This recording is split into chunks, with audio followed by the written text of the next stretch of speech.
Welcome, welcome. I am Meredith Davis, and I'm Heath Boyce Pardee. this is Soaps in Black and White. So we are here today to talk about soap operas. Heath and I have known each other for a long, long time. I mean, your children are adults now at this point. I know we've known each other for over 20 years. Why? Oh my God. And we stayed in touch, and we have such an interesting dynamic and relationship. And so we want to talk about soap operas because that's one of the things. Actually, we worked together. We used to sit at a lunch table, and it was a bunch of us, and we would talk about recapping soaps. I bet that would be a top, top five in a podcast if we did that back then and we were able to do it today. I know, it was fun. So, yeah, that was way back in our can we name the school? No, not at all. There's no school, there's no nothing. PCU, yes! We were at PCU, yes, honey, yes. And it could have been a soap opera. I mean, higher education is Oh, a soap opera in and of itself. I mean, I can see why some totally. institutions would never want to be on a television or have a reality show, but if the truth be told, honey, the endowments would be through the roof because Yeah. because that's a lot of fun. That's a lot going on. So we want to talk today about just a couple of things. We want to start this out, see how you like it, see how you feel about it. Give us some feedback. Please like, please subscribe to a Davis Research Exchange, Social Realities with Dr. Med. And he your account is, do you have TikTok? You got Oh, I got TikTok. Yeah, yeah. That's I'm trying to blow up my TikTok. I yeah, so am yeah, what I'm on TikTok as well, and all of my what am I though? I think I'm Dr. Heath Service Expert. This is why I don't have a lot of followers because I don't even know what my handle is. Yeah, Dr. Heath Service Expert. yes, yes, and so I'm Dr. Meredith Davis on all of my handles, I think. And then I have some in the bushes kinda handles, the ones, you kinda creep through and kinda incognito, just do some different things so nobody knows who you are. But let's get started. So we decided to have this show just to talk about soap operas, how important they are to us. Just a little, what I think is also important, Heath, is to give a little bit of context to our backgrounds, our academic backgrounds, and some of the things we enjoy doing. Yeah. So I I got my bachelor's in sociology, my master's in African American studies, and my PhDs in women's and gender studies. Now, with all of that, you think I would have been faculty, but I was an administrator for decades. And so I've always kind of interlinked my academic experience with my professional experience. But more than anything, my addiction to soaps. You know what? And I'm gonna be ashamed because I've never watched Generations. So you can go ahead and just tell me off now. But I never watched Generations. But outside of that, I think every soap that ever existed, I have seen, including if we were to talk about night shows, that would take it to a whole nother, like Melrose Place, Beverly Hills. Now, I consider that a part of the soap genre. So I'm very interested in culture. I'm very interested in how people and communities make decisions about what's normal and what's not normal. I think that's the easiest way for me to break it down. My Mm, my mantra is if you're willing to do it, I'm willing to watch. So, I love it. Eve, what about you? Well, interestingly enough, I somewhat have a background in soap operas. Mhm. So my undergraduate major was radio and television communications. And my career aspiration at the time was I wanted to write soap operas. So, I always have considered myself a fan, but also, a student of soap opera and just enjoying the genre. And my senior year in college, I actually wrote 10 original episodes of a soap opera Mm. that was set at a university and it was registered with the Writers Guild. I never did anything with it. I never did anything with it. I was this young guy from the first generation college student from the sticks, and I think moving to LA or New York just it wasn't in the cards for me. So then I took a detour. Um, and went in, got my master's degree in education, and student affairs, and then, like you, ended up becoming an educator. I was a administrator in higher education for 30 years. But like we said earlier, instead of writing soap operas, I lived soap Yes. operas because, and really any workplace is a soap opera, I mean, and that's why soap operas are so important because they resonate with people, Mhm. right? Like the drama, the fun, the all of the things, like we live it every day, Yeah. and it's just fun to watch it on the screen. Yeah, yeah, and also thinking about how timely soaps are, because a lot of times they're not recorded as far in advance as other types of productions, and so what you run into are very timely issues, or Yeah, or you can see the timely issues are occurring in the backdrop, like COVID, you know? So now we know yeah, who were non-vaxxers and who were vaxxers because people lost their jobs yeah, or they got suspended. And regardless of where you land on that subject, you were able to see in real time how this was impacting, entertainment. And so that yeah. was another thing that's really interesting, what's happening behind the scenes. Like, there was, and I'm not gonna say the person because I don't want I feel bad for little baby, but she was, in general hospital. She was probably in her early 20s, and she got a DUI. I ain't seen her since.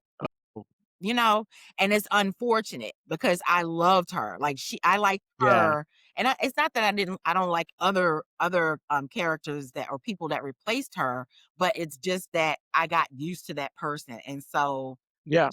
I just think the cultural aspect of it and just how people make these decisions is just fascinating. And parallel that with reality television, and it's like I'm just like a reality TV soap opera fanatic. Like, I can't get enough of it. Like, I seriously can watch almost anything. Almost anything. I used to watch Fear Factor, but I don't like Oh, yeah, I don't like any competition stuff.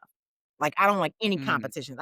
I don't really wanna see people compete other than, like, the love interest thing, and even that sometimes makes my stomach turn because 'cause I'm like, "Did this brother just literally tongue kiss 6 people back to back? None of these women paused and said, 'Let me rinse my mouth out,' or 'Swab real quick with some Listerine or you come this way.'" I mean, it's so nasty to me, but it's like, I can't stop watching it. Or when people get dumped and they're just dumbfounded and begging, it's just like, oh my God, it's a train wreck. So I really enjoy watching how love and life plays out, whether it's fiction or it's reality television. Mm.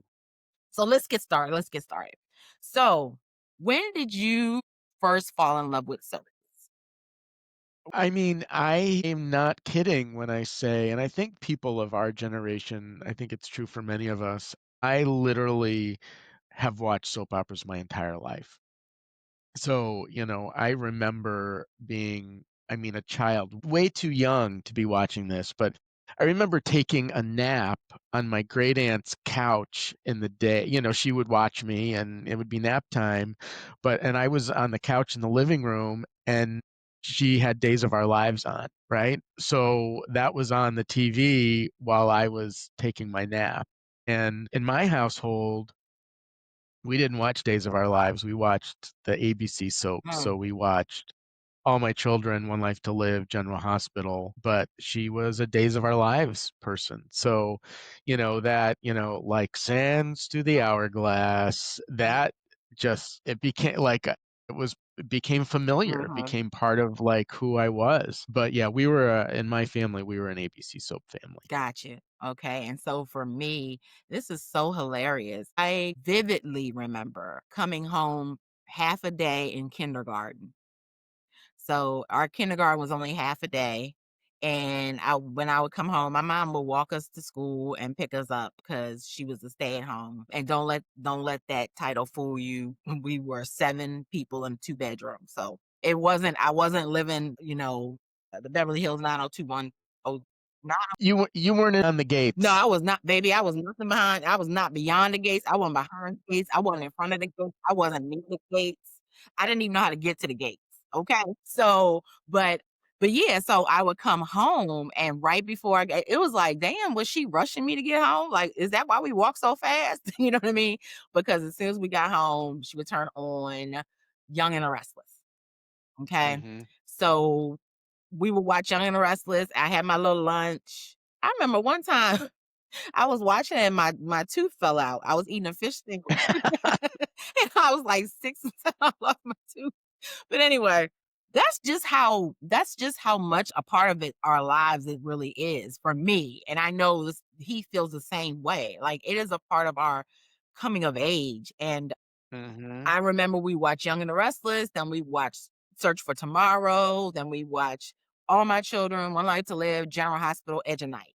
That was every Monday through Friday. And it was always just a part of it. And I just remember sitting there crying with her, like when Laura fell down the daggone steps and lost the baby, or when didn't Monica do something to the house so it collapsed on Alan and he took the fall. No, Monica, so on General Hospital, Monica was having an affair with Rick, Right. and Ellen rigged they were doing they were doing work on the nursery, which was like in the top Yes, floor of the okay. Quartermain mansion, Yeah. and he rigged it so that it would Oh fall my on them, god, and it did. that was crazy. And then, it's some other ones, but we have a question around this that soap piece. I apologize for the just going down diatribe. But anyway, so I mean, I've been watching since I was 5 years old. What do you think makes a good soap star? I think I think that there's a variety of things. I think a good soap star, well, I think there's a difference. I think there's a difference between a soap star and a soap character, right? Mm, Um, I think for a star, they have to be adaptable and they have to be real, amen, right? amen. They have to be someone that you could see in some cases like walking down your street, right? And they could be part of your life.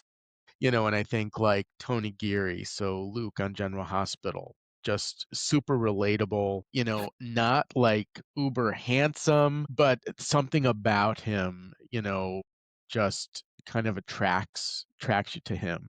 I think also like, Nancy Lee Grahn, so Alexis Davis on General Hospital. I mean, she's been a soap star her entire career. She was on Santa Barbara, she was on a number of things, and now she's Oh been on wow, General I didn't know Hospital that. forever. Okay. Yeah, yeah, I Yeah. forgot about Santa Barbara. So I think they have to be so I think for an actor, they have to be relatable, and I think that that's true for a character. I think the character also has to be relatable, but, sometimes they're just so ridiculous that we can't stop watching them, and I think of some of the villains like, Cesar Faison and, But like, just nuts, or, nuts with you know extra cheese. yeah, yeah. Like John Lindstrom who played, Kevin and then his Oh, his twin Ryan, right? And he could be totally different, right? and now he's on Beyond the So, Gates. and now he's on Beyond the Gates. Yeah, Kevin left Port Charles, and we don't know where he is. He's just, I mean, aren't both Laura of them mentions gone by him now? Ain't every they both unalive by now? who? Uh, on the shows, like I thought Oh no, Ryan is they're dead, but Kevin is Laura's husband. Laura's Right. Kevin's the first husband of Port Charles. That's right. Oh my. He just hasn't been Yeah, on he because hadn't he's been been on doing Beyond the because Gates. he's moonlighting. Yeah. Well, and though, if you look, like, and I was just thinking of this because I was watching the other day, and I think that actor is probably having such a great time in Beyond the Gates because his character on Beyond the Gates is total opposite of goody goody two Right. shoes Kevin Kevin, Collins. yeah. He's more like Ron.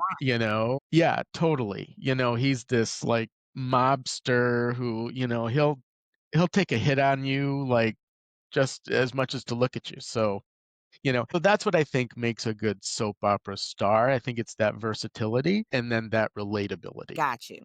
Okay. I think we're on the same page. I think it's tried and true. Like someone who's been so for me, tried and true is anyone who probably is getting a pension out of this. Mm. Like, Catherine Chancellor was a tried and a true, honey. Mhm. Try Yeah. Nikki is a try as many polls as she's been on, husbands she been on top of, brothers and sisters. She has real staying power. Sharon on Young and the Restless. So let me just say, Heath, you are overachiever because I don't know anybody's real names. Okay, I know Betty and them. I know Nikki, Victor. I don't know none of the Oh, names. I just can't keep up with that. But I'm glad you can because that makes to me it feels richer that I'm also learning while we're talking about this. Um I just to be funny, I said, what makes a star is a woman who's had to have at least one miscarriage, one type of assault, one kidnapping. And totally. for men, they've had to have lost multiple wives or at least one wife to their own hands, like, you know, Sonny's wife who was pregnant and she was in a car and it exploded, or Victor with Oh, yeah, car Lily. accident. Yeah, and Victor in the car accident with his wife, and then she was pregnant and died and baby died. It was just sad. So, it's those kinds of stories that are interesting. And so I think you do have a point about the relatability, but I also think the more salacious, the more, so the more over the top. So we're gonna talk about in another episode, we'll talk about Beyond the Gates in more details. But like Danny, I mean, I'm texting you randomly in the middle of the day, and I'm like, "Listen, listen, Linda, listen." She is I mean, when we first started watching it, I was terrified of her. Anyway, I don't wanna get into that too much, but yeah. So I think it's that, like you said, relatability, or they're so over the top, they're larger than life. So finally, no, not finally, I got 2 more questions for you. So, what are some of your favorite storylines, past and present? Well, Just give me like 3. okay.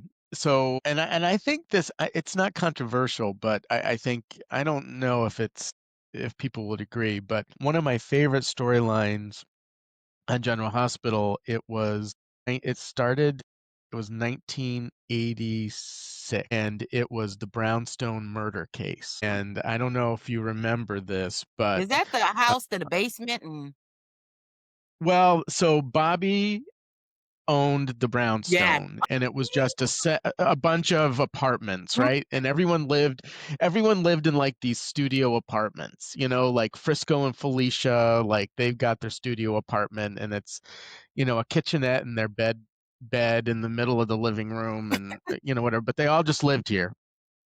And um there was a murder, and there was a murderer, and they couldn't figure out who the murderer was. And the challenge was, it started, and I remember this so clearly, it started in like January 3rd, 1986. That storyline didn't end until June. I mean, they spread it out forever. Lord have mercy. But it was just, I remember, there were so many things to it. Like that's actually when Lucy Coe came on the canvas, because Mm. she was the murderer's tryst. She is everybody's Trish. She just a side piece. She gets some Well, coleslaw, potato salad, macaroni but and collard greens, but yeah. so when, but if back then, and you can YouTube this, she was a Yeah, librarian. I She was remember. this I remember mousy little the thing, glasses. and one Friday afternoon, Olivia. she came home and she turned on her music and she did her hair, whatever else, and she opened the door to the brownstone murderer, and we're like, "Oh my God, who is this woman?" And it was a shocker. So Yeah. that was one of my favorite storylines. I'm a big Cassadine Ice Princess storyline, like when Elizabeth Taylor was on and the whole Oh, thing. I mean, that was the wedding, that was the whole wow. thing. Wow. Ooh, that's way But back. that's going way back. And then more recently, I don't know. I'm sort of intrigued now. Well, I really enjoyed, and this just happened. I really enjoyed when Erica Slezak came on as Monica's sister, Okay, Vicky from okay, Vicky from One Life to Live, when she was just on. as Monica's sister, and there was shenanigans going Yeah, on, and they made it look like Monica gave the house to yeah. her, and obviously that was fake and all of that. But that was one of my most recent. I really enjoyed that storyline. Now that's interesting. And the reason I'm saying it's interesting is because you write and you write fiction. So it makes sense that you like longer storylines. You want to see Yeah. something last longer. I'm one of them people like, I can't wait till this S is over so I can go to the next one. Cause like, okay, so, and I also think it's tied to my background in sociology and going back once again to culture and norms because Mhm. I am fascinated by these Title Nines, Mm. and that's what we'll call it, Title Nines. So you got Luke and Laura Mhm. at the disco. I still remember the song Yep. "Rise." You know, I still Oh, remember the yeah. song. Yeah. I mean, me and my sister were like, "Oh my god," we were like, "What the heck?" And then they end up getting married and having children. Okay, and then the years later, Lulu finds out that her daddy her daddy is just a dog. Okay, I know. and then we have Cricket and Michael, Mm. and he went from the dark haired villain to now the white hair like aristocrat. You know what I mean? Um, He, is a Title IX and a criminal case. Both of them are criminal cases Mhm. and Title IXs. We'll just put it that way. And what was interesting is now they're best friends. I'm just trying to help me understand, y'all. See, these are things that I have a hard time wrapping my head around. But it's about redemption, right? And that's the other thing about all of these characters, right? You Like better go ahead. That was good. we want to see them succeed because Wow. they're likable and they're real and they're relatable, but we want to see them succeed. Well, we know they would not succeed today. We would be late. Well, Correct. you know what? I don't know. And Well, yeah, they were rich enough. some of them would be canceled. Yeah, or if they were rich enough, they could. That's the other thing. But we're not gonna get into that. So my other two, of course, Stone and Robin, because of the Yeah. HIV. Yeah. That was I probably I was coming into my own, and I think watching that, I Yeah. felt it in a different way than when I was a kid watching the soaps. As I Mhm. grew up, the situation started to become more and more personal. So, like Robin and Stone, that was beautiful. That was just, and then, because he's Stone, he dies of AIDS and Robin gets HIV and she survives. And then we have Sam and Jason, who I could never get enough of. I could never get enough of Sam and Jason because I just love me some Yeah. Sam and Jason, some ride or dies, some ride or rides, whatever you want to call them. I love, and I really did. I really do enjoy it. I did enjoy it. I don't enjoy Jason as much as I used to because now I'm like, okay, Mm. y'all always missing somebody. You always trying to pow and you miss folk. You always trying to set somebody up and you fumble. Like, how are y'all real gangsters? Can't never get it right. I get it right. But anyway, so those are my favorite. Okay. So finally, in this episode, what's your favorite soap of all time? I mean, General Hospital. Oh my God, we're on the same page. I mean, hands down. And General Hospital is, and a lot of people don't know this, it is the longest running Yeah. scripted television show in American history. Woo! Yeah. I mean, that's pretty phenomenal. People always say The Simpsons or Oh, SVU and what? love me all of those. No, General Yeah, Hospital. stop playing. So Yeah, I love agree. it. Now, what's interesting is Beyond the Gates is about to be my favorite of all time. In It's in good. the sense of because of where I am in my life, especially as a Black woman, it's hard to find joy on TV. It's hard to find strong, solid storylines on TV. It's hard to find successful Black people on TV. Yeah. And then it's got the nerve to be in the DMV, and I'm from Baltimore, so, like, it is, like, Yeah, juicy, yeah. juicy, juicy, juicy, yum, yum, yum, can't get enough. So, I those are love my it. those are my 2 favorites. We're on the same page with General Hospital. We're on the same. Well, and Beyond the Gates created by people who were worked on General Of Hospital. course. Of freaking course. I did not know. See, you are the science, I am part of the art. You're art and science, but I'm more art, you're more science. So this is the perfect blend. We're gonna wrap this up. This was a great conversation. I'm so excited, Heath. I'm so excited. Thank you for watching us. Remember to like and subscribe. I'm Dr. Meredith Davis, Social Realities with Dr. Med, and this is Heath Boyce Pardee, Dr. Heath on TikTok, Dr. Heath Service Expert. yes. Oh, and I forgot to mention. So we call it soaps in black and white, obviously for obvious reasons, but also because we come from very different backgrounds, but there's a commonality and a love that we both share. So thank you so much for watching us. Look forward to the next episode. Take care. Bye.